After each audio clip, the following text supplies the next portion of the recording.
Hey guys, it's Trafotin, the same Trafotin from the Huffington Post article that nobody read. I must have depression or something, and no joke, I was staring at my Mastodon and TweetDeck, thinking there has to be a way to make my post better. It's just so bland because I only do text, and I need something to just take that to the next level. I started looking if someone had made an answer to my problem, and I found plenty. There's things like Canva and Adobe Express and Microsoft Designer, but I just want a simple prefabricated post background, and I want to do it in a script because I don't want to have to interact with the post too much. I don't want to think about it too much, but especially I don't want to interact with all of these subscription services because, as we all know, subscription services are always online. Always watching, always listening, always begging you to get more money. But it turns out the answer I was looking for is actually one of such online services. Yes, they might be evil, but I actually got a feature idea from one of them. But the company is actually incredibly evil. That's right, guys. It's a company more evil than Adobe, more evil than Microsoft. Facebook. Facebook has a feature where you can add a background to the text of your post. But what they're really doing is they're just taking the text of your post and overlaying it on top of a pre-baked image. And when I saw that, that's when I knew that's what I wanted. The problem is using such a feature requires a Facebook account where you use your real name, an email, a non-voice over IP phone number, and a picture of you holding government ID. Because as we all know, the future is private. I know that we don't exactly have the strongest reputation on privacy right now, to put it lightly. I decided to accomplish this by writing a shell script. There's no need for a dedicated program or to write something in a low-level language because why should you reinvent the wheel? Now, on assembling images, the first thing you should know is that social media platforms have image specifications. And this is actually where it's important that we convert our input image to get the correct aspect ratio. Many social media platforms often specify that your images are usually at least 1080p, preferably square, but why?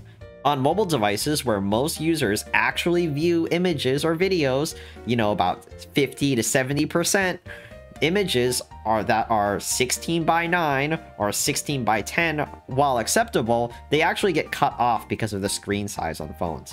As a result, posts on social media typically follow the concept of a 1-to-1 aspect ratio, where the image itself is often square. Well, you know, guys, you want something that I think I need to do more. I think I need to show you my computer more, and I think it'd just be a little more healthy for me, so you guys can actually see what I'm doing, make it keep me a little more healthy. Oh, do you want to know what isn't healthy? The pop shell extension practically giving me a seizure when it killed one of my monitors. Yeah, so I'm not using GNOME anymore. I'm incredibly fickle, okay? Why don't you go dislike the video if you think I'm very fickle. Now, what we're going to do is I'm going to show you the script that I have constructed in front of me, and the script is actually fairly simple, and I'm just going to give you a quick rundown of exactly what commands I used to create it, and most of them are commands that you'll find in any Unix-based system, or Unix-like system. This is a post that I have right here. And it is this. The worst thing I heard today was using an immutable OS takes away your freedom on Linux. I'm sorry. What? Yes, this is a real video I saw. I'm not going to name names, but I saw this video and it made me really angry. It made me so angry, but not angry enough to make a video about it. So I'm just going to make a post about it. Now, with this post in mind, I'm going to go through this script, and and the script I have affectionately called fbbkg, or as I codename it, Facebook background. And of course, like every computer term, it has to have a weird acronym and a horrible name, and I am no exception. So let's create something of a horrible name. That in my thing right here, my script, is that you'll see a known issue is it does not support English characters.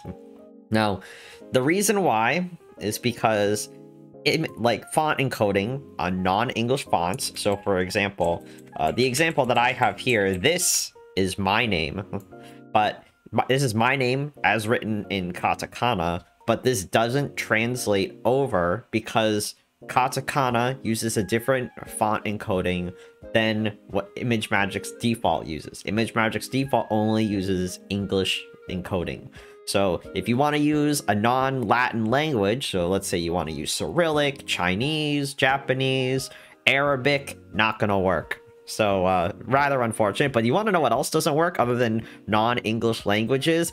Emojis. I know this is really hard to see because of the font that I am using, but I can assure you that this is actually a crying emoji. You know, the laughing on the floor, crying emoji that everyone knows.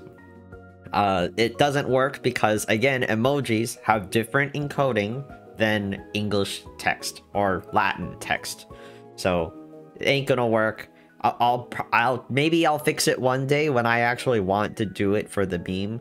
But this script is already a meme at this point, so why don't I just get right into it? Now, the first thing we're gonna have to do is we're gonna have to pick a background. Now, I cannot particularly help you with this one, but this is what my recommendation is. My recommendation is if you go to unsplash.com. There's a million other websites like this. You can go to places like Unsplash, Pexels, Pixabay. There's lots of great options out there for stock images. And now the reason why I'm telling you guys to use stock images is because I value my legal rights. And you're gonna get your legal rights taken away if you don't treat copyright seriously, especially if you're like me and you're stuck in the United States of A, which is basically run by the worst copyright laws known to man. So with this image here, if you just scroll down, you see it's free to use under the Unsplash license. That's important because the Unsplash license in particular is giving you the rights to use all of these images with the Creative Commons license. So, but specifically Creative Commons without attribution. Now, if you were a nice person, I suppose you could give credit to the author if you wanted to credit them for their image. But the point of this is it's used for like images and editorial purposes, especially if you see something like featured in editorial, for example. Editorial means you can use the image and you don't have to cite the original creator, but they allow you to use the image and you are legally protected because it is a free license. I actually downloaded the one thing in Deepin that isn't Chinese spyware, the Deepin wallpapers. Because believe it or not, guys, Deepin's wallpapers aren't just from Deepin. Deepin's wallpapers are actually from various other Linux distributions. And now, any longtime veteran Linux user might remember this wallpaper, and you're like, that wallpaper looks really familiar. That's because it was the stock wallpaper in elementary OS like 7 years ago. But you can see there's a lot of great wallpapers here. And I'm not gonna go into horrible detail about these, but you can just find a way to get your stock images. I've merely assembled all of mine in here, but you don't have to use a stock image. You could use something that you create yourself. One of the things I'm gonna do next is I'm gonna do fbbkg. Now this is an important one. So this is the command. So remember, fbbkg is this file right here. This file right here is my command, and I'm going to be running this. Now, what I'm going to do next is I'm going to feed it an image. You can feed this literally any image you want. All you have to do is type in exactly where your image comes from. This is that elementary OS wallpaper. And what I'm going to do is I'm going to hit enter. And now it's going to prompt me for my post text. Now my post text is going to be quite literally what I want to put into my post. And I'm just going to copy all of this, run the command. So what I'm going to do now is I'm going to paste all of that in. Control-Shift-V to paste into my terminal. That's usually what it is in most terminals. If you use console, GNOME terminal, whatever. I hit enter. And when the script is done running, you'll now see that there's this new file here. And it just says the name of the image that you fed it. So this is, you know, Ashim D. Silva, who's the author of the photo. And you'll notice it ends in -FB. FB for Facebook. Now, if I was probably going for more branding purposes, I would probably do fbbkg. But take a look at, gander at this. I now have an image with this text in the middle, and it says exactly what I typed on it, and then stamps it right smack dab in the middle of the photo. Ain't that cool? But we're gonna take this a little further, and I'm going to try to explain how this actually works. So if you don't like the way I run this, you can take this and reproduce it yourself. That's how cool this is. So the first thing that I did was I create one variable and I just call it fbbkg name. I always insert the name of the script and then underscore whatever, just so I can track it whenever I am running the script myself. So what I did was base name -a $1. And you're like, well, what does base name -a $1 do? Oh, I'm so glad you asked. Let's go back to the terminal here. I'm gonna do base name -a this wallpaper. Now take a look at this. It outputs the actual name of that file. So using the name, this is what grabs the name of that file. And then what I'm going to do later is I'm going to append my little extender like text at the end. So you can determine which file is which. And because that has the same name, it is easier for you to find because you know exactly which photo you used.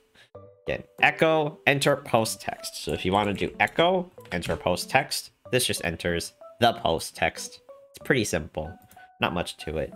But next we're going to do read-r fbbkg text. Now, what this actually does, and it's going to fail whenever I type it into the terminal because this is actually used in scripting, because you'll see that the terminal is just going to hang here. Now, what you're supposed to do is when the read command will actually read whatever was inputted from the previous command. So if you start entering in text, this is what prompts you to enter in your text. So then you can immediately start entering in your text using the read command. It's that fast. Next, what I'm going to do is I also made just an obvious quick little check, which is which is in bracket. I did this, tried to make this as distro agnostic or operating system as agnostic as I possibly could. So you'll see here, it's in the brackets. You want to do -z, so that's -z is if there's nothing there. So if I go back to my script, and what happens if someone goes to gets to far to enter in text, but let's say they fail to enter in anything. And if I hit enter, it's going to kick them out and it's going to say, please enter some text. So you can't just leave the field empty. You need to keep going. Next, what I'm going to do is I'm going to run the ImageMagick command. Now this is where it's going to get a little complicated. But what you need to really know about ImageMagick is more geared towards stamping, and it can't do everything all at once. So we're just going to do as much as we can in tiny little pieces.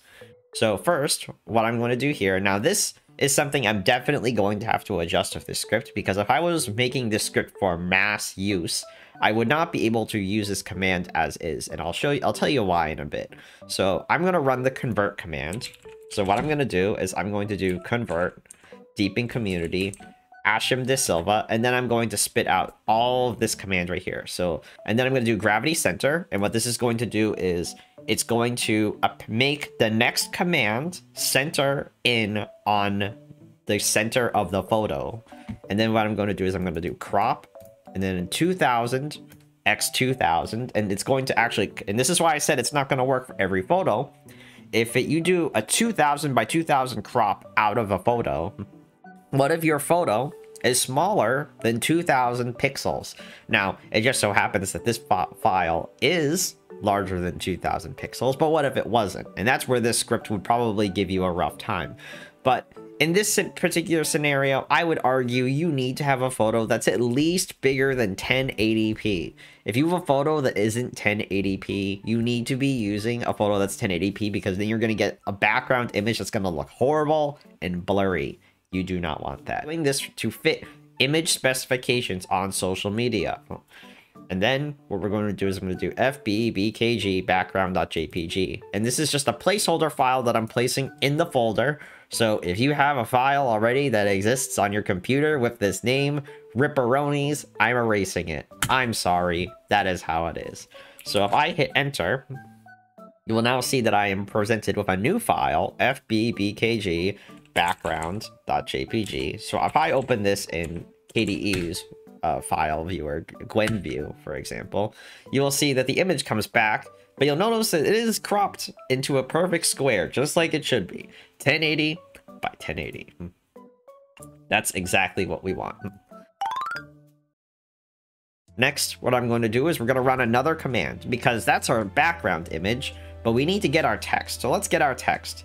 So what I'm going to do is I'm going to run a convert command. Now this is actually fairly easy to understand. So if I go to the convert command again, which is an classic ImageMagick command, we're going to do background transparent. So we're going to make sure that the image is totally transparent. There's no colors or white background or anything there.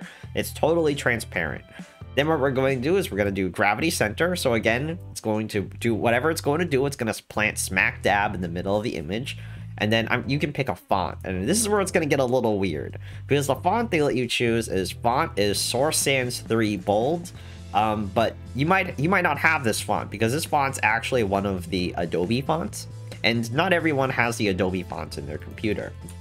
Now, you're probably wondering, well, how do I know if ImageMagick is able to use my fonts? So if you do identify -list font, this will print a massive list of every single font inside your computer, and it's an incredibly long list. But this is an incredibly long list. How am I going to search all of this? I can't just go up from Z and just look at every single font that's there. No, we can't do that. It's easy, kids. All you got to do is if you do grep -I, because we don't care about the font's name is uppercase or lowercase. And let's say I wanted to pick something at the top. So let's say I wanted to pick, for example, I want to pick Avenir. I don't have Avenir on my computer, okay? But let's say if I pick something that I know I have on my computer, let's say Liberation, right? And with Liberation, I know I have the Liberation fonts on my computer because these are the LibreOffice metric equivalents to Microsoft fonts. Most Linux distributions have these, but realistically, you could actually take this and apply this to any other font that you might have on your computer. So let's say you had like Helvetica on your computer. Boom, you've got Helvetica. Let's say you wanted to do like Times. Look, you have the default PDF reader Times, which is the drop-in replacement for Times New Roman from Microsoft, for example. Just find the font that you want to use. But the reason why I chose Source Sans 3 bold is because the font is big, it's blocky, and it's actually what I use for the hard-coded subtitles whenever I include hard-coded subtitles in my YouTube shorts, for example. And then we also have size. Now this is where you can kind of play with a little bit so you can find out what works for you. And specifically, this dimension needs to be shorter than 1080. So this is why 915 is the highest number by 600. I didn't really have a science to this. I kind of just played around with the numbers until I felt I got something that I really liked. And then what I'm going to do is I'm going to fill the text with white. So the text by default in ImageMagick is black. So if I enter in this command, it's going to make the text black. So if I remove this fill command here, and let's say I enter in just the text that I want to put in, like say, oh, I don't know, smash the like button. And it's going to create a new image. However, this new image is going to be a little problematic because you'll notice that the defaults of ImageMagick, the defaults don't allow you to have nice color text. It's just black text. Black text can be hard to see, especially on an image like this one, where it's a lot darker. We can't have such things here. That wouldn't be good. So we need to not do that. So that's why I actually put in here at the top here. So if I hop all the way back to here, and I typed in fill white, this will make it white. Now you could technically pick colors, and in ImageMagick's documentation, you'd find a big list on how to make all of these colors. But they're kind of set in stone. I'm not quite sure how to override it, but I'm fairly fine with white. Facebook's crappy image viewer thing is using white. I think I can use white too. Now the next thing I'm going to do is I'm making an outline, because sometimes if you do white on a really light themed background, it might be really hard to see. So I added an outline. So an outline of 2 pixels wide, and then it's going to be in black. So like dash stroke black.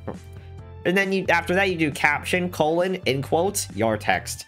Your Latin text, no emojis, or are any other types of languages allowed because computers are made by Americans. Ugh.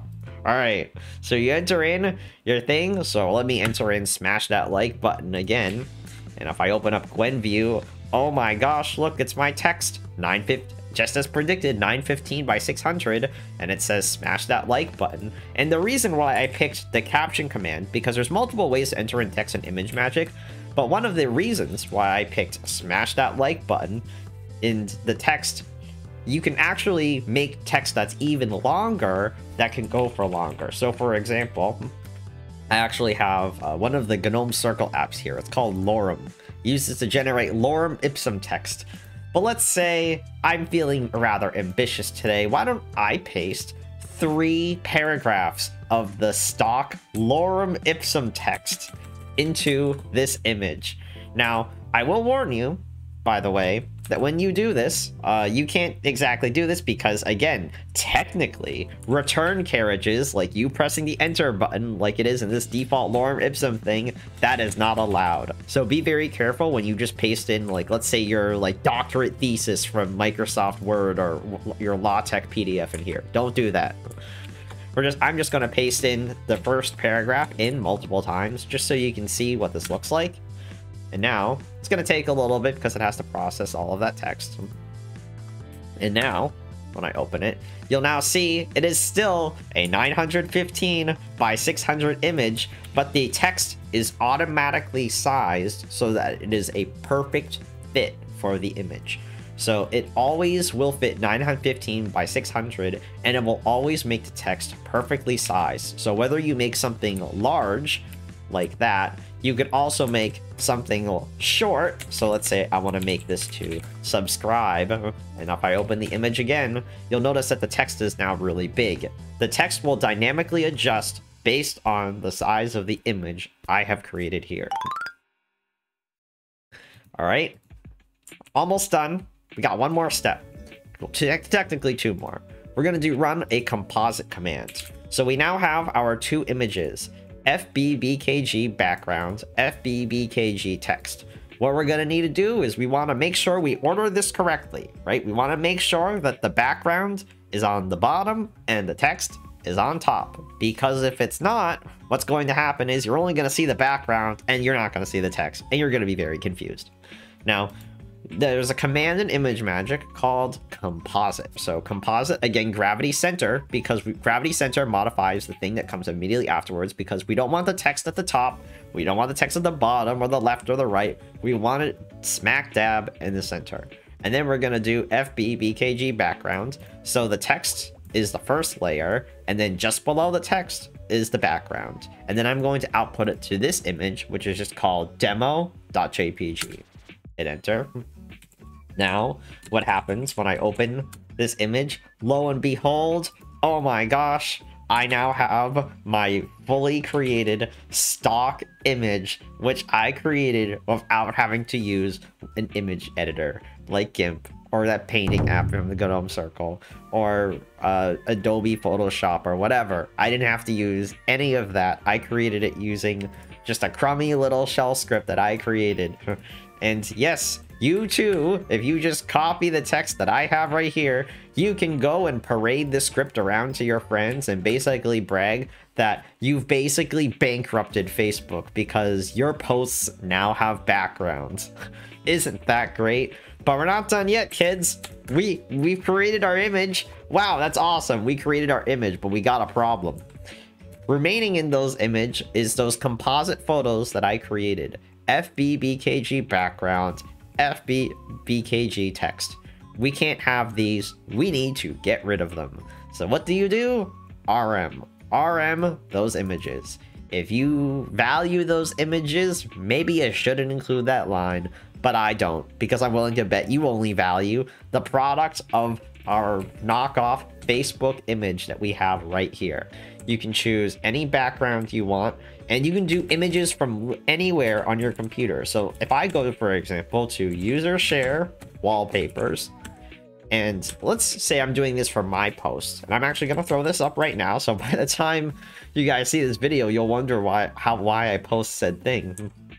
So if I do F37, and this is where Fedora stores their default wallpaper. I think it's pretty relevant. I mean, people use like Fedora Silverblue and Kinowote and Surriga, that I can't, and all those complicated names I can't pronounce. See, Silverblue is so simple to say. Why couldn't they make like Sarika and like Kinowote for dumb old Americans like me to pronounce? Then what we do is we go to contents, and then I'm going to pick. You can pick from the light or the dark theme, and this is actually how they get the dynamic wallpapers in GNOME or KDE. But I'm actually just going to do the dark theme, because we all know dark theme is best theme. So we're going to do images dark, and then under images dark, they're going to present with a lot of options, but these are actually just the resolutions that you'll find on computer monitors. I'm just going to pick the 4K version, and then I'm just going to size the image down from there. You'll see that technically it's a WebP image. But we're not going to worry about that too much. I think it's fine that we have a WebP image, but it's going to convert it to be a JPG because not every platform accepts WebP. And that's what's the cool thing about this. When you specify in here JPG, that means you're converting this out to be JPG, so you don't have to go through the whole conversion rigmarole if a platform doesn't accept WebP. If you enter in the post, so I paste in my post, I enter it in. Now, let's open my post. So my post is called 3840 2160-FB. Probably not going to call it that. But take a look at this. I now have my post. I'd say it's pretty bare bones. But already, my crummy little text post is better than everyone else's crummy text posts, unless you're comparing me to memory usage. Then you could argue I'm just wasting everyone's bandwidth. So what I did was I just upload my image, and you can see that my image is right here. And of course, because we are good citizens of the world, I know Facebook and Nostr and what people use these days, like Mastodon, especially Mastodon, because they're really good at this, is you can just go and put in alt text. Be a good citizen and add alt text to your images, because this is really what it is at the end of the day. And then I can just upload my image as this. So that way, if people want to use their bandwidth, they can view the image, but if they don't want to use the bandwidth, they can see the alt text of what my post actually says. Isn't that great? And it is exactly like, just like what those people on Facebook use. It's a square image, so it'll be seen on both mobile and desktop platforms perfectly fine. That's pretty much it for the video, so why don't you go like this video. Like this video if you like to make posts on social media. And speaking of posts on social media, you can always message me on social media. I'll try to answer you. I've just been very busy the last couple of weeks, but I will try my best to answer you. I mean, I'll make no promises, but I can try. And if you want to send me an email, while it's a bit slower, I think it helps, because I've gotten some long responses from a few of you guys already. I take it very seriously. You spent all the effort crowding the video for my email, so why don't you go send me an email at my email address. All right, thank you for watching. I will see you guys later. Have a great rest of your week.